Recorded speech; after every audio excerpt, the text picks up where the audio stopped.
کہ اگر تم توبہ کرو نا، ایمان لے آؤ، عمل صالح کرنے لگ جاؤ، میں تمہارے شرک کو بھی معاف کر دوں گا۔ اہل کتاب یہودیوں سے بھی کہا ہے اور اسی طرح نصرانیوں سے بھی کہا ہے، جو عزیر علیہ السلام کو اللہ کا بیٹا کہتے تھے، اللہ تعالیٰ کی عبادت میں شریک کرتے تھے، حضرت عیسیٰ علیہ السلام کو اللہ کا بیٹا کہتے تھے اور ان کو معبود سمجھتے تھے، معبود کی خوبیاں ان کے اندر تسلیم کرتے تھے، شرک بہت بڑے بڑے تھے۔ اللہ رب العالمین نے اہل کتاب سے بھی کہا ہے کہ اگر تم لوگ تین کہنا چھوڑ دو، یعنی جو معبود بنتا ہے اللہ، عیسیٰ اور حضرت مریم، اگر یہ کہنا چھوڑ دو، صرف ایک اللہ پر ایمان لے آؤ، توبہ کر لو، تو میں تمہارے بھی اس عقیدے کو معاف کر دوں گا۔ اور 100 لوگوں کے قاتل کا واقعہ تو ہمارے نبی صلی اللہ علیہ وسلم بتائے ہیں کہ 100 آدمی کا مرڈر کرنے والے کو اللہ رب العالمین نے معافی نہیں کیا،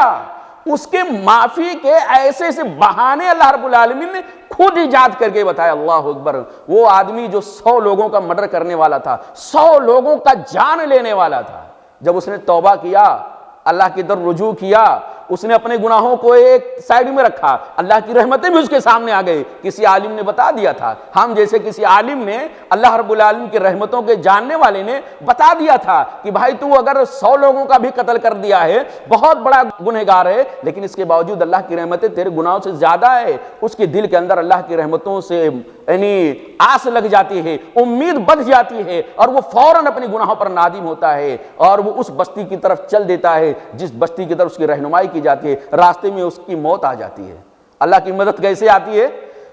حدیث کے اندر آتا ہے کہ اللہ کے رسول صلی اللہ علیہ وسلم بیان فرماتے ہیں کہ اللہ تعالیٰ نے باقاعدہ اس زمین کو، جس زمین کی طرف وہ چلا تھا، نیک بستی کو حکم دیا تھا کہ نیک بستی تو اپنا فاصلہ طے کر کے اس کی موت والی جگہ سے قریب ہو جا، ایک بالشت قریب ہو جا۔ اور جس بستی سے وہ نکلا تھا، گنہگاروں کی بستی تھی، پاپیوں کی بستی تھی، معصیت کرنے والوں کی بستی تھی، اس بستی کو اللہ تعالیٰ نے، اس بستی ہی کو اللہ تعالیٰ نے حکم دے دیا تھا کہ تو دور ہو جا۔ اور جب اس کے پیمائش کی گئی، یعنی آدمی جہاں وفات پایا تھا، جہاں اس کا انتقال ہوا تھا، وہاں سے جب دونوں بستیوں کی زمین ناپی گئی تو باقاعدہ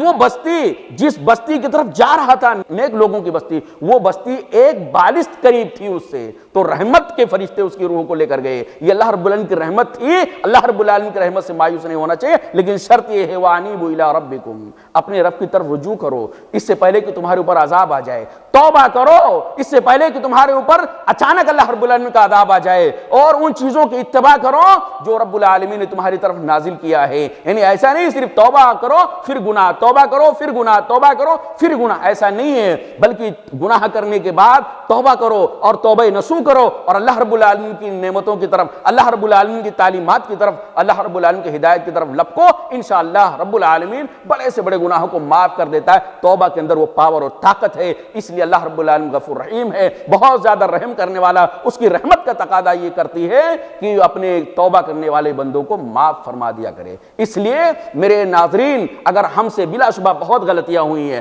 بہت پاپ ہم نے کیے، نہ جانے کتنے لوگوں کو حقوق مارا ہے، کتنی نافرمانیاں کیا ہے، اللہ کی عبادت میں کتنا ڈاکہ ڈالا ہے، لہذا یہ رمضان مبارک کا مقدس مہینہ اور یہ آیت کریمہ ہمارے سامنے ہمیں ایک امید دلاتی ہے، ہمیں ایک امید بانٹتی ہے یہ آیت کریمہ کہ اللہ رب العالمین کی رحمتوں کی طرف لپکیں اور سچے دل سے توبہ کریں، اسلام کی طرف آ جائیں، نبی کریم صلی اللہ علیہ وسلم کی تعلیم کی طرف آ جائیں۔ یقیناً اللہ ہمارے اس تمام گناہوں کو معاف کرنے والا، چاہے مشرک ہو چاہے بدعتی ہو، اس کی بھی غلطیوں کو توبہ کے ذریعے سے اللہ تعالیٰ معاف فرما دیتا ہے۔ تو یہ بہت بنیادی پیغام تھا اس آیت کریمہ کے حوالے سے۔ سورہ زمر ہی کی ایک اور آیت اللہ رب العالمین نے، جو آیت نمبر 67 ہے، اس کے اندر اللہ رب العالمین نے ارشاد فرمایا وَمَا قَدْرُ اللَّهَ حَقَّ قَدْرِهِ، ان مشرکین نے، ان کافروں نے، ان ظالموں نے اللہ کی ویسی قدر نہیں کی، اس کی عظمت کو ویسے نہیں پہچانا جیسا کہ اس کی عظمت ہے، جیسا کہ اس کی قدر ہے۔ میرے بھائیوں، اللہ کے نبی صلی اللہ علیہ وسلم، بخاری کی ایک روایت ہے، اللہ کے نبی صلی اللہ علیہ وسلم کی خدمت میں ایک یہودی آیا، یہودی عالم تھا، اور اس نے کہا اے محمد صلی اللہ علیہ وسلم، ہمیں تو یہ بات پہنچی ہے، ہم یہ جانتے ہیں کہ جو اللہ ہے نا، وہ اپنی ایک انگلی میں 7 آسمان کو لے لے گا، اور ایک انگلی میں تمام زمینوں کو لے لے گا، ایک اور انگلی میں اللہ رب العالمین تمام درختوں کو لے لے گا، اور ایک انگلی میں اللہ رب العالمین تمام پانی کو اور تمام مٹی کو اللہ رب العالمین گیلی مٹی کو لے لے گا، اور ایک انگلی میں رب العالمین تمام مخلوقات کو لے لے گا۔ اتنا عظیم ہے اللہ، راوی کہتے ہیں اللہ کے رسول صلی اللہ علیہ وسلم اس یہودی کی باتوں کی تصدیق کرتے ہوئے مسکرا دیتے ہیں کہ دیکھو رب کی عظمت کیسے بیان کر رہا ہے، یقیناً میرا رب ایسا ہے۔ اور اس کے بعد اللہ کے رسول صلی اللہ علیہ وسلم نے یہی آیت کریمہ تلاوت کیا کہ وہ لوگ ظالم ہیں جن لوگوں نے اللہ کی عظمت کو پہچانا نہیں، اللہ کو معمولی سمجھا، اس کو بادشاہوں سے مثال دینے لگے، اس کو قاضیوں سے مثال دینے لگے، اس کو یعنی نباتات سے اور اسی طرح اس کو جمادات سے تشبیہ دینے لگے۔ یہ اللہ کی قدر نہیں جانے، وما قدر اللہ قدر ہی، ان ظالموں نے اللہ کی ویسی قدر نہیں کی جیسے کہ اللہ کی قدر کرنی چاہیے۔ اللہ کی قدر کیسی ہے؟ اللہ کی عظمت کیا ہے؟ اللہ کی طاقت اور قوت کیا ہے؟ اللہ اکبر۔ اللہ رب العالمین بیان فرمایا قیامت کے دن زمین میری مٹھی میں ہوگی۔ زمین کتنی بڑی ہے، کتنی کشادہ ہے، کتنی لمبی چوڑی ہے، کوئی پیمائش نہیں ہوئے، اس کی انتہا نہیں ہے۔ اللہ اکبر۔ اللہ نے بیان فرمایا وہ اتنی بڑی زمین اللہ کی مٹھی میں ہوگا اور ساتوں آسمان کو لپیٹ کر کے اللہ تعالیٰ اپنے داہنے ہاتھ میں لے لے گا۔ حدیث کو اگر یہاں بیان کیا جائے تو حدیث کے اندر اللہ کے رسول صلی اللہ علیہ وسلم کہتے ہیں کہ اللہ رب العالمین ساتوں آسمان کو اپنی مٹھی میں لے لے گا، داہنی مٹھی میں لے لے گا، اور زمین کو اللہ رب العالمین اپنی مٹھی میں لے لے گا، اپنے ہاتھ میں لے لے گا، اور اس دن پکارے گا انا الملک،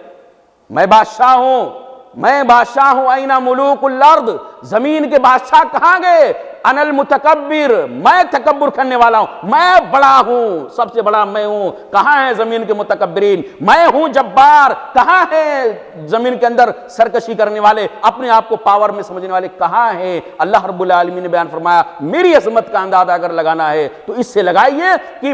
میرے ہاتھوں میں آسمان ہوگا اور میرے مٹھی میں زمین ہوگی۔ تو اللہ کی عظمت بہت اونچی ہے، اس کو کسی چیز سے مثال نہیں دی جا سکتی، اور اپنے کسی بھی پرابلم کو، اپنے کسی بھی مسئلے کو حل کرانے کے لیے اللہ کو چھوڑ کر کے کہیں اور جانے کی ضرورت نہیں ہے، کیونکہ اللہ تعالیٰ ہمارے میٹر میں، آپ کے میٹر میں ہم سے زیادہ، آپ سے زیادہ اللہ تعالیٰ جانتا ہے، اور ہم سے زیادہ بہتر اللہ جانتا ہے کہ ہمارے لیے کیا مفید ہے اور کیا ہمارے لیے نقصان دہ۔ اس لیے اللہ کی عظمت کو پہچانیں، اللہ رب العالمین کی عظمت کو پہچانیں، اس کی طاقت اور قوت کو سمجھیں، اسی اعتبار سے اس کو پر ایمان لائے۔ اور ایک آخری چیز اس پارے کے حوالے سے، اللہ رب العالمین کی پناہ کے اندر دم کیا ہے؟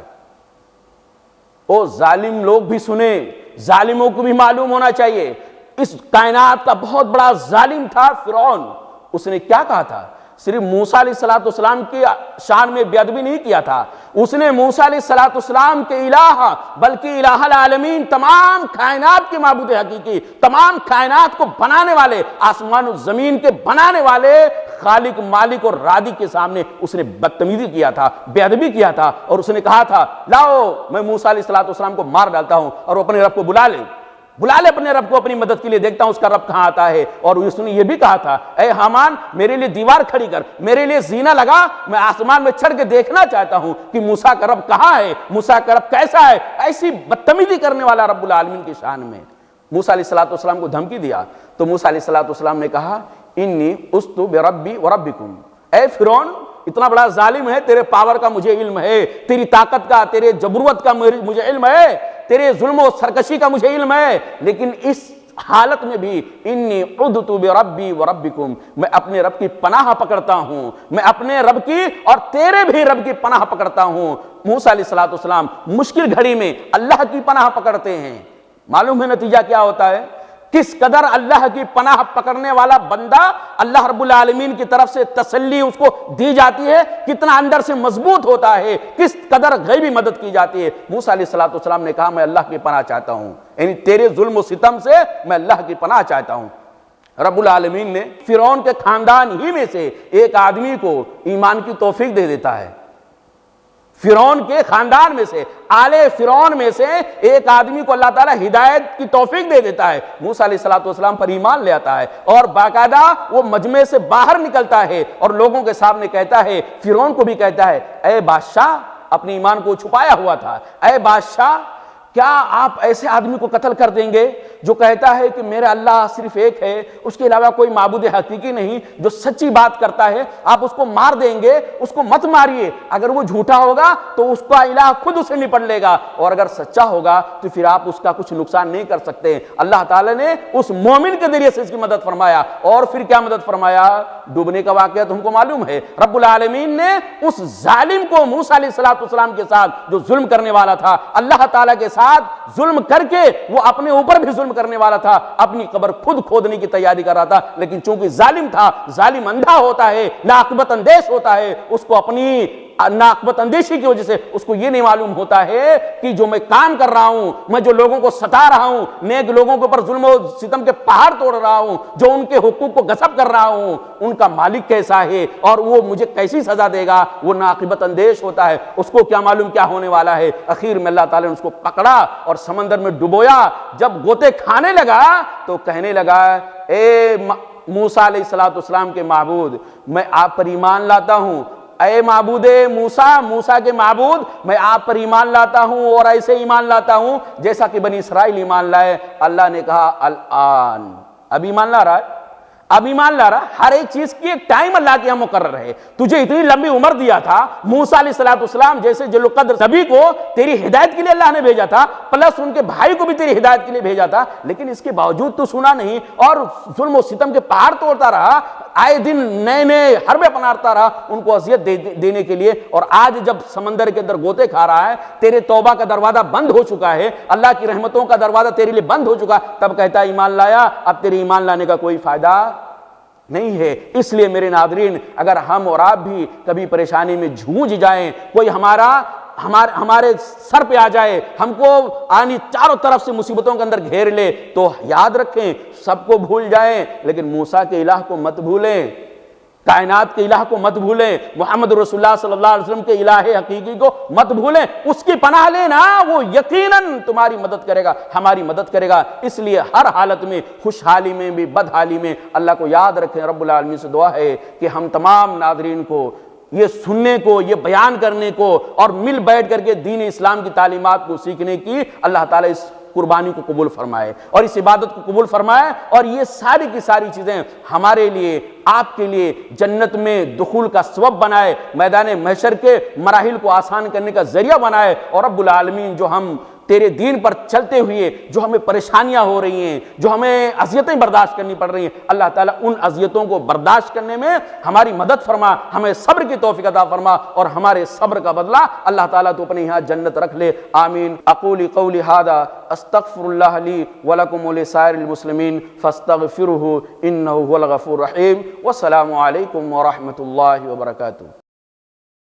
ہمارے YouTube چینل کو سبسکرائب کیجئے، لائک کیجئے، فارورڈ کیجئے اور بیل آئیکن ضرور دبائیں تاکہ آپ کو ہمارے اسلامک ویڈیو کی نوٹیفیکیشن ملتے رہیں۔